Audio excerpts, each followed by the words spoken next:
Welcome to episode 554 of the Barcelona podcast, brought to you by the Blue Wire Podcast Network. I'm Dan Hilton. I still sound terrible. Barcelona still have major questions, but is that FC Barcelona winning by more than 2 goals I see? Yes, it is. But not without going down to 10 men, which is covered in controversy, which we can't seem to go one game without talking about the Liga referees. But Kool-Aids, as you've learned, don't get nice things this season without some negativity with it. But hey, there are some positives, like all the support I have gotten on Patreon.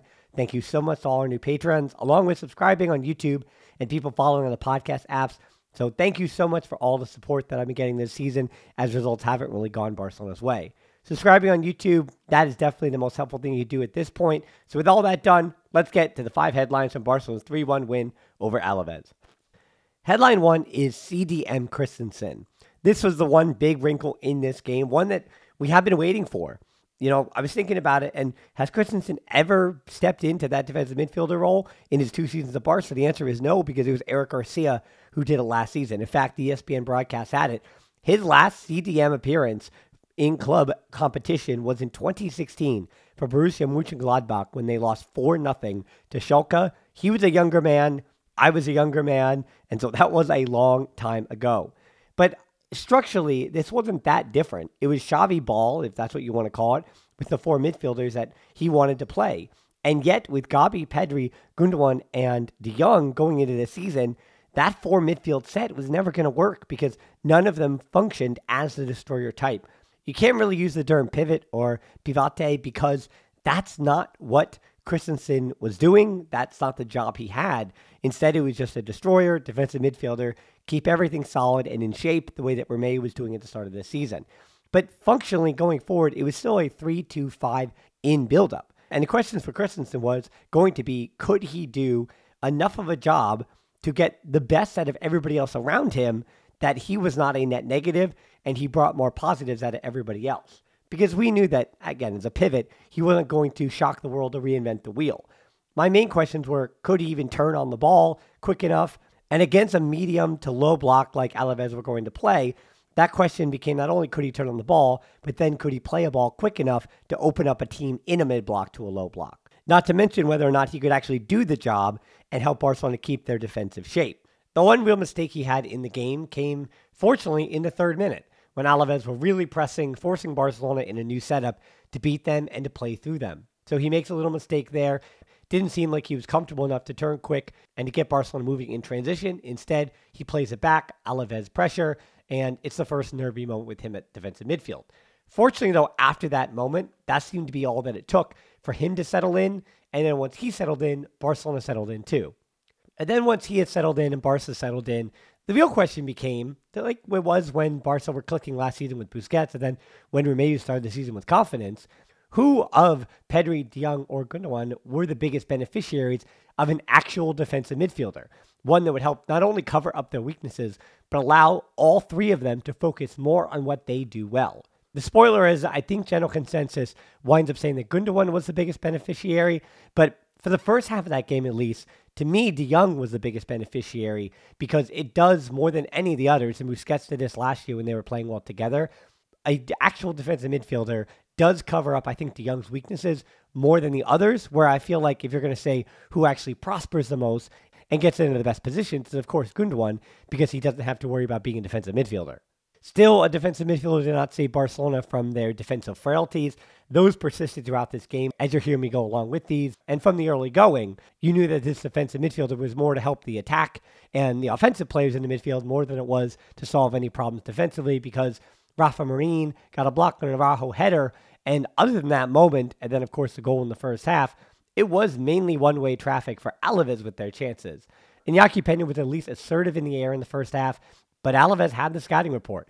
He and Araujo still managed a mini miscommunication in the 33rd minute, but it was still better. Samo needed to be blocked by Araujo early on and had a header opportunity go wide in the 21st, so I could very much change my tune if Alaves had put these on net. Headline 2 is Lewandowski sets himself up. Fortunately for Barcelona, they did get the opener, 22nd minute of the Lewandowski goal, coming when Alaves trying to put pressure on Kubarsi because, yeah, he's a 17-year-old. You got to run at him. But the opposite thing happens for Alaves because Kubarsi is just too good on the ball. Pedri starts the switch, De Jong continues it on, and Gundogan splits the 2 defenders, and Lewandowski's touch that also hits Rafa Marine. It's perfect. The touch he gets some credit for. A little bit of luck is always needed in these moments too. Then he flicks it over the keeper, opens the scoring. It is Lewandowski's first Liga goal since the middle of December versus Girona. But every time Lewandowski scores, I say, all right, it's a good thing, but it's all about the momentum that we know at this point in his career. Culés can admit that that momentum is going to be able to sustain because that's not Lewandowski's level game in and game out. After the goal, it was positive that Barca played with a ton of confidence and kept possession better than they had in the last few games. And Alaves, at that point, were getting frustrated too by not seeing any of the ball. They started picking up their fouling, and I do unfortunately think that took Barcelona out of their rhythm. That is how they responded to that possession from Barcelona. Lewandowski making the most of that Blanco elbow, but then referee, the first big mistake of the game, it should have been Tenagli getting a yellow for pulling Lewandowski back, but the referee just doesn't call anything because Lewandowski is always complaining. That's a bit of referee, doesn't matter whether he's complaining or not. Call the fouls if they're a foul and tell him to get up, even give him a yellow for simulation. If he needs to be punished for complaining too much or simulating, then give him a yellow for dissent or for simulation. But just ignoring Lewandowski when he doesn't earn it doesn't mean you get to ignore it when he does have a case. But that was not the most egregious mistake the referee would make. More on that later. 35th minute, Araujo went out to defend the cross, which he doesn't do, and Koundé's feet were rooted to the floor, and John Garudi got a free header. Really fine save by Peña with a strong right-hand glove. Peña was a net positive, was good today. Koundé's clearances, at least in the first half, were hot garbage. 42nd minute, Samu shot wide. Kubarsi came out for the block, not even his first of the first half. And then 45+1, Cancelo doesn't look like he's right. Obviously, he has a bandage. We know that he was kind of rushed back. He decided at least not to defend and just fouls the guy. Lucky to escape the yellow at that point, and it leads to a really nervy punch away by Peña, even though Barca had the lead. And Alaves in that first half did have the better chances in totality. My big first half takeaway, too, was the fact that both Kubarsi and Lamine Yamal are both extremely press resistant because of their technical abilities and their understanding of build-up. And that's where that La Masia, that is where that academy training puts them just farther along, even a 22 or 23-year-old who's brought in from outside the club. And this is also why Xavi is playing them more than anything else and being forced to play them. I've said the hyperbole about these two, that Lamine Yamal is the best winger we've seen since maybe ever at his age, at 15, 16 in the academy, and Kubarsi is maybe the best 15 or 16-year-old center back that the academy has ever had. So to almost compare the other academy products who get brought up to these two is almost unfair to them. And I also said it, and I do believe this, that maybe it was just the academy tinted glasses I'm wearing all the time, but I thought Kubarsi was better than Araujo and Koundé in that first half. I don't know what it is about their season. And you can take this as a compliment to him, which it is, or you could take it as an insult to Araujo and Koundé, who this season have not been to their standard, and that has been the only thing that's been consistent about them, is that they have not been up to the standard game in and game out.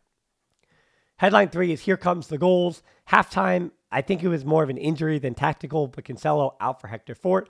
And a real shame that Xavi, as I tweeted out, I don't think he really gets to make many tactical decisions in terms of his personnel throughout a game. It's more of waiting to see who goes down with an injury and then replacing that guy, because I think Cancelo would have been the guy who goes 90 if Xavi had a choice, but Cancelo wasn't fit. In comes Hector Fort, which unfortunately for him, he is right-footed, and the attacks do tend to die against a low block with him over on the left. Now, when teams are a bit more wide open and there is space, as we've seen with him in his better performances in the Copa del Rey, especially when teams are trailing in those kind of cup competitions and have to go for a goal, he has enough quality and technical skill where he's fine on that left side. But when teams are still settling in, with Suda getting one back just moments after Barca get their second, meant that most of the second half was with Alaves down just one goal. That means that they're still able to sit in their block, play their game plan of trying to find space for Samu out on transition. And that meant that Fort is a little bit more limited to what he can do. And on the reverse side of that, now he's being exposed a little bit more. Even though Barcelona don't have the space, there is space ahead for Alaves because Barcelona have the ball more in Alaves' third of the field. He was muscled off the ball, and he's also stepping into tackles with his weight on his opposite foot. But I still see every Fort performance as a net positive because he's 17 years old, and he's playing on the opposite side of where he's comfortable. 49th minute, after an Alaves chance on one side, they got to be a little bit frustrated by this, but Barcelona scores the second. Araujo blasted forward, and Lamine Yamal just wins the foot race. Goes out to Pedri, and Pedri waits for the run to transpire. Then with Gundogan running across the goal, he delivers the ball, that being Pedri. Perfectly weighted pass, and a nice finish by the German. Finds the top of the net, And both parties, both Pedri on the pass and Gundogan on the shot, had to get it perfect. That now brings Gundogan's total up to 9 assists and 4 goals, 13 goals and assists in total, pushing it past Ferran Torres for second on the team to just Lewandowski. And that really good moment for Gundogan didn't last very long because within seconds, the 2-1, Samu scores. And it's not even the Samu for Alaves that I'm afraid of. It's Samu playing for Diego Simeone next season. Because as good as Alvaro Morata has been this season, you could tell that Samu being one for the future is going to make that Atletico Madrid attack even more dangerous and add an element that they don't have. Fort gets beat on the sideline, but then I put this mainly on De Jong for getting beat. It's another cutback and a cross. De Jong has never been good and certainly has been more exposed this season without Busquets in allowing crosses. I think he tries to play that offside trap with his body positioning, and sometimes it works, but more often than not, it doesn't. And he seems to always fall for that little cutback. And then Araujo, because the cross came in so quickly, not close enough to Samu to stop the powerful header. Headline 4 then, Tigrinho ready to pounce. 59th minute, Gundogan, I would have loved to see him come off because Xavi needed to rest him. I've been calling for that for weeks now. But instead, he limps off, getting a rest out of necessity. Fortunately, Vitor Roque comes on, and Xavi, as I said, doesn't make tactical substitutions. He just waits for somebody to get injured. But Vitor Roque, I think, was going to come into this game around that time anyway. It was just a matter of, was he going to get him in for Lewandowski maybe? Or was it going to be Pedri at that juncture? We usually have seen Pedri come out around the 60th. No, instead it's Gundogan because, again, out of necessity for the injury. And fortunately for Barcelona, Vitor Roque comes in at the perfect time. And Kubarsi clears it forward. Not only do I trust this guy on the ball in possession to not make mistakes, but his long clearances and long balls are just good. And even though this one isn't completed, Alaves knocks it back Barcelona's way. It still allowed Barcelona defenders to get goal side in position. So Koundé heads it to Lamine Yamal. And then this is all Lamine Yamal at this point. The turn and then being patient against the second defender. Just beautiful stuff from Lamine Yamal. He switches play through Pedri to De Jong to Fort. And then Vitor Roque just passes the ball into the back of the net. Quick passing from Barcelona. It's quickly vertical over a long space, then horizontal in a short space. And that is the recipe for Barcelona to open up spaces in the box, as long as you have other runs happening in the box, which credit to Lewandowski and Pedri. The cavalry had arrived, and that left Vitor Roque with the space he needed to pass this one in the back of the net. A one-time goal doesn't even need the pace on it. It just has to be targeted in the right direction, and it gets by the goalie. That's now 2 goals for Vitor Roque in 127 total minutes for FC Barcelona, many of which were coming off the bench. And as I already mentioned, 2 goals exceeds my expectations. Well, I did expect him to get a goal or 2, but now my hope is that Vitor Roque pulls in 5 by May, and that to me is right on schedule for him. So I'm excited to see him score goals. But unfortunately, with his 5th headline, he didn't get an opportunity at a brace. Because headline 5 is a Liga, sort out your referees. I can't believe I have to complain about this. I want to try to keep things positive, even though my voice sounds completely negative here. Again, apologies. I'm still working through this, still trying to figure it out, but at least I get to edit this and cut out all the coughing. Second yellow for Vitor Roque, though. Awful, awful refereeing here. The first yellow was questionable. The second yellow was downright awful. There was probably a foul on Pedri in the build-up. So why is it a foul on Vitor Roque at all? Or you could have called the probable foul on Lewandowski in the build-up right after that. But again, no call. Let's play through. And then there's almost nothing in the Vitor Roque incident. I'm usually not a big proponent, nor do I have much hope that when you go to Liga and try to appeal this, very rarely do they take it back. This one, obviously, Barcelona's going to appeal, and I would be as frustrated or even more outraged if this red card is not rescinded for next week on Vitor Roque. Not only is that because Barcelona have like 3 healthy attackers in Lewandowski, Lamine Yamal, and Vitor Roque, plus Marc Guiu, with Fermin Lopez being a midfielder/forward. And all 4 of those 5 that aren't Lewandowski are in their first year of football. So to lose just one of those at this juncture, even against Granada, is terrible. So I would hope that this one gets appealed. But because it's not a straight red and he goes second yellow, that means VAR cannot overturn this, because they would have, I would hope that VAR would overturn this. And I've been a broken record, and I hate doing this every single time. But this referee, I hear you, sport. I hear you, conspiracy theorists, but he has admitted that his father has connections to Real Madrid supporter groups, that he himself is a Madridista. I hear you on all that stuff.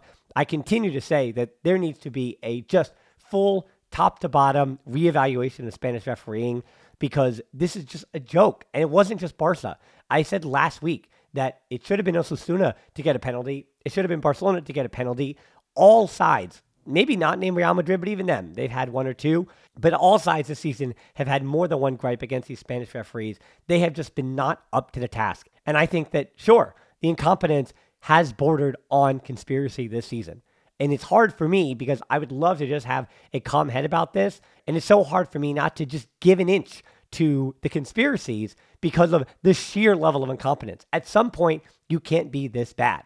You watched it on the slow-mo, and it was the defender that went in with his studs, and he winds up getting scraped by Vitor Roque, who is trying to not only play the ball, but then get out of the defender's way, who went in studs up. This is terrible, terrible, terrible. Maybe the worst call I've seen this season. Let's finish this up with some positivity. 74th minute, Fermin Lopez on for Pedri, and immediately runs him behind, and De Jong finds him. Getting a shot off does Fermin Lopez, giving the Alaves keeper something to think about. Good time and energy from him. Unfortunately, Fermin Lopez has to run around with Barcelona down a man, so can't really play to his strengths, which are pressing and energy and finding that space when it's 11v11. 82nd minute, Kubarsi and Christensen off for Inigo Martinez, and Romeu trusts that the vets are going to get the job done late. And Alaves, at that point, being down by 2, even though they were up a man, they had lost a little bit of muster. As good as that Basque crowd was, by the way, that crowd for Alaves was on their game in full voice, but fortunately, Barcelona had a player who is never worried by the crowd, is never hearing the noise, and is also a 16-year-old in Lamine Yamal, because late on in that game, Lamine Yamal, if he hadn't put in 4-star performance already, sure, he didn't have a goal and an assist, but as I said, he was the architect on 2 of those 3 goals, and even late, tremendous skill, and being essential, as I said, even in that first half when they had all 11, being essential to the press resistance needed late, which is why Xavi cannot sub him out, even though I would love for Xavi to be able to rotate him. Rafinha cannot come back soon enough. Even if Lamine Yamal starts 2 out of every 3 games, because Barca is out of the Spanish Super Cup, is out of the Copa del Rey, and just has La Liga, and it could just be 2 more Champions League matches, and then you're just worrying about La Liga, and so they're going to start to have these midweeks where you can rest Lamine Yamal. So there is a world where Xavi can start Lamine Yamal every 2 out of 3 games, but Rafinha has got to come on just so that you can even rotate those 2 within games. Because at this point, Lamine Yamal is essential to Xavi not walking away from the job next week or the week after. He's press resistant. He is the best dribbler. He brings that extra defender in help to open up space on the other side of the field and runs in for his teammates in those half spaces. He did have poor chemistry with Cancelo earlier in the season, but that all seems to be figured out with Koundé. And the more minutes they play together, the more that chemistry is figured out. Even though Koundé is in a position in that 3-2-5 to overlap, Lamine Yamal is not really asking for that help. He has just been tremendous. But 5 starts in 14 days and not subbing out of any of those games, that's 464 total minutes. As I've said, and I'll repeat it again, I don't mean to be as negative as I am, but I'm being as negative as I am about it because of how positive Lamine Yamal is. Because if we're just talking about the merits and the significance of this player on the team, Lamine Yamal never sees the bench. But Xavi has a big problem on his hands because this kid is 16 years old. And Barcelona's best chance of winning is with a 16-year-old on the field. They do have a week off now, sure, but Lamine Yamal's total minutes are already up to 1,650 this season. I told you, 2,000. I would have loved it if Xavi could have kept it under 2,000. I don't see that happening, so we're going to move the marker ever so slightly. Xavi, I would love Rafinha to come back, and you find a way to keep Lamine Yamal's minutes under 2,200, finish top 4, maybe make a late run for the Liga to get it down to the final day. If Real Madrid drops some points, or Girona drops some points, which can't see that happening. I think it's a 2-horse race between those 2 and not Barcelona, but they still got to finish top 4. But I wish that he could rotate Lamine Yamal, keep him under 2,200 minutes, and find a way to still finish 3rd in the Liga. That would be positive signs. And even if you're just saving him for Champions League, that'd be great too. But at this point, this just seems like a dream, as well as the hope that my voice is ever going to get better and I'm finally going to shake this sickness. But we're just waiting for all that at this point. So I appreciate everybody listening to me and struggling, trying to figure out a way through this. I will fortunately now have a few days off. So expect a podcast later on in this coming week before Granada. Hopefully we'll have a good guest for that one. But in the meantime, again, subscribing to the YouTube channel. I've got some other stuff I'm working on. Actually, I'm doing a pretty cool collaboration with somebody that I have cooking that I'm excited to showcase in the next few weeks as well. So look out for that. And so you don't miss it, subscribe to the YouTube channel. It's also the easiest and biggest help, as well as giving us a good rating on the podcast apps. Of course, Patreon. So thankful for everybody that's joined up and signed up there. Really appreciate all the new patrons. As well, as I've said before, this is the largest number of patrons I've ever had in the podcast history. And I would not be continuing to do this through all this sickness and through all this garbage and through Xavi leaving and the team having bad results, if not for all the support that I've been receiving. That really does. I wake up and go, yeah, I really got to do this because people want it. And you're letting me know that, and I appreciate that. So until next time, talk to you soon, and Force the Barca.